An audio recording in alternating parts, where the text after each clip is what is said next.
Topic को लिया, इस वक्त आकिब जावेद और मोहम्मद यूसुफ दो 90s के क्रिकेटर आपको साथ दिखाई दे रहे हैं। अजहर महमूद जो है वो ऑन एंड ऑफ आते हैं। 90s के क्रिकेटर्स में तकरीबन सभी को हमने इस्तेमाल किया सिवाय वसीम अकरम के। वसीम अकरम आज तक नहीं है। देखें 90s के क्रिकेटर्स जो थे और राशिद लतीफ़ भी नहीं है सर।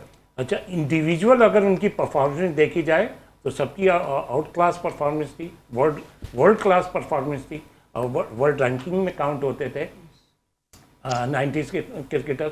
अच्छा, जहाँ तक ये बात है कि उनको लाना चाहिए, नहीं मैं नहीं समझा।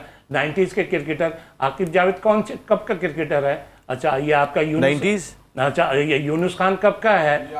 ओ सॉरी, वकार यूनुस कब का है? अच्छा, ये क्या नाम है, सकलैन मुश्ताक कब का है? 90s।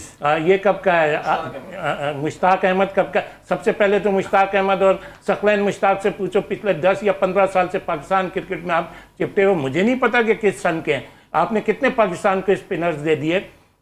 तो ये कहना कि इंजमाम भी उस दौर के थे, उनको भी बहुत मौका मिला। मैं सन पे नहीं जा रहा जो वह है। और जहाँ तक ये सवाल है 90s के उन क्रिकेटरों को जिन्होंने पाकिस्तान के नाम से खेला और बदनाम करा और इन्वॉल्व थे, उनको तो स्टेडियम के करीब नहीं आने देना वो चाहिए। कौन है शोएब भाई? वो आप सब जस्टिस कयूम वगैरह सबने कह दिया। आप मेरे मुंह से सुनना चाह रहे हो? नहीं, नाम तो बता दें फिर भी क्या। भाई मैं ये कह रहा हूँ 90s के वो क्रिकेटर जिन्होंने इस मुल्क को